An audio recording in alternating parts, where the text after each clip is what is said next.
years since he last fought in the UFC. I know you guys had your debut together. Can you touch on his Ultimate Fighter experience? And you guys have really unique history that you both had your UFC debuts against one another. Yeah, we both took the fight on short notice. I was supposed to fight Lucas Martins, then he pulled out. Then I believe I was supposed to fight Brian Caraway. No, actually Brian Caraway pulled out. I was supposed to fight Lucas Martins, and Lucas Martins pulled out. Entered Cody Gibson. I was drinking a beer when I got the UFC call. I put the beer down, went for a run, and I tried to get as best shape as I possibly could have. Cut the weight as fast as I could have, and Cody took it on about 2 weeks' notice, I believe, or something like that. And he brought it, man. He tested me. I did wish I had a full camp for that, but went 2 rounds to 1. I was able to get my hand raised, came out, gutted out that 3rd round, got a takedown, solidified position, got his back. And to see his journey come full circle, now he's back here again, taking on a tough test in Katona, who's also been in the UFC. It's a very intriguing matchup. After my fight with Cody, I ended up going out there to go train with him a couple months later. So we have some history there. I've actually trained with Katona as well in Ireland. So it's an interesting matchup. I do look forward to seeing which guy gets their hand raised. Cody's a big dude for the weight. He's probably the biggest guy I've ever fought to date. I think he's about 5'10", 5'11". And yeah, man, and he can wrestle. That's the thing about him that makes him tricky. So it's kind of like I've had that experience with these guys. The difference is I'm looking at Sean, and it's like Cody with Sean level striking and accuracy, but without the grappling. So I'm excited for all these guys, man. I'm a student of the game. I'm a fan of the sport. I literally watch every single card, every single fight. And I try to learn from people as much as I can and try to add stuff to my game as best as I can as well. Thank you. One last question. I don't know if you're a Rocky fan. I see you a little bit as Rocky, a little bit of Apollo. There's the great scene at the end of Rocky 3 where they train together and they, behind closed doors, have that moment, ring the bell, ding ding. You and Merab ever have one of those moments? We have a lot of those moments. Man, if you guys were able to watch the training sessions, man, we go through some battles. It's always fun having him for a training partner to push me, to get me ready for my fights, and it's always fun to help him, get him ready for his fights.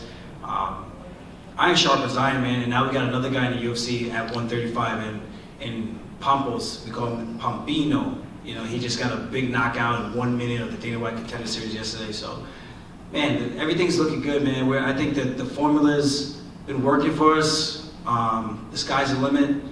And yeah, maybe we'll have a Rocky moment in this fight with Sean. We'll see. I do think this is going to be a potential fight of the night candidate, but it's my job to go out there and make it look as easy as possible. My last one, I promise, about Merab too. It's such an intense moment, and he's such an intense guy and hard worker, and you have that moment with O'Malley at the end of 288, and then you watch the film back and you see Merab in the jacket, Sean's jacket. I mean, you have to crack up, right? It was funny, man. I didn't realize that was going on. I thought they were just trying to like jump on my boy. So I was like, yo, what the fuck? And then I saw afterwards, I was like, oh, he took his jacket, which is hysterical, you know. I thought it looked better on Merab anyway.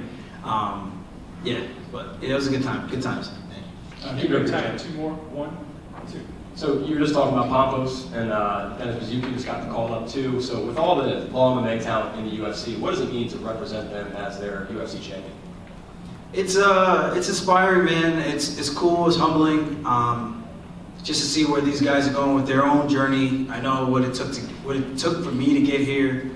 All the long nights, the extra training sessions, the extra runs, just having faith, hoping that phone call will come. And now they're in the same position, being able to carve out their own path, their own legacy, their own journeys, and they're doing it their way. And that's the most appreciative thing I can say. You know, I didn't necessarily have that coming up, so I try to share my knowledge as much as I can to these younger guys because it goes a long way, man. This way, instead of like trying to figure it out, you still got to do it your own way, but it helps you kind of get a little bit more guidance on which way you should go, who to look towards, who you can bounce questions off of, and really get some proper insight on how you're doing things with your career. You know, I just try to give them as much guidance as possible. 2 guys in the UFC. Dylan Montello, the quiet man, coming up, I think in early October for the Contender Series. Charlie Campbell on the short list. He was killing that guy, Chris Duncan, then kind of got over anxious, got caught. Duncan's doing well in the UFC, so how well can Charlie do in the UFC? We got to kill his road, man. There's so many guys coming out of this small gym, right there in Long Island. We don't got the fanciest equipment. We don't have fancy mats or cold plunges or any of these things in our gym. It's just hard work, Long Island attitude, and we just don't give a fuck, man. Okay, that's one. Thank you. Aljamain, you talked about Sean's past competition and, with his last fight, you guys do have a common opponent. Was there anything in that fight that stood out to you that you could either hope to exploit or solidify about your game plan for Sean? Sean's he's got some takedowns.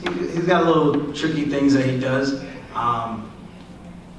There's not much I can take away. It's a relatively close fight. I mean, he cracked Jan. Jan was able to stay on his feet, make him miss after that. Then Jan does what he does best. The same way he caught me. He kind of lulls you to sleep, and then hit him with a nice 1-2 from southpaw and dropped him and beat the brakes off of him that round. There's some openings there for the striking. Obviously, I'm not looking to sit there in the pocket and trade with Sean. I don't think Sean even would want to sit in the pocket. He's more of a touch and go kind of guy, kind of similar to myself. So there's some things that I see that he does well, some things that I do very similar to him, and it's how can I exploit that? If I were him, what am I thinking that someone's looking to do to me? And then if I'm the opposition, which I am, how can I capitalize on this? And what is Sean going to be doing to try to tighten up some of those holes?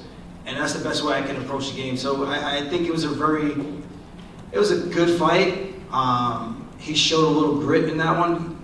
And that's really it. Credit where credit's due. He won the fight, not by much. I personally thought Jan won, but he won the fight. I'm not the judge, and he's here. Thank you. Good. Thank you, guys. I'll make sure I have some funk hog for you guys. Let's go.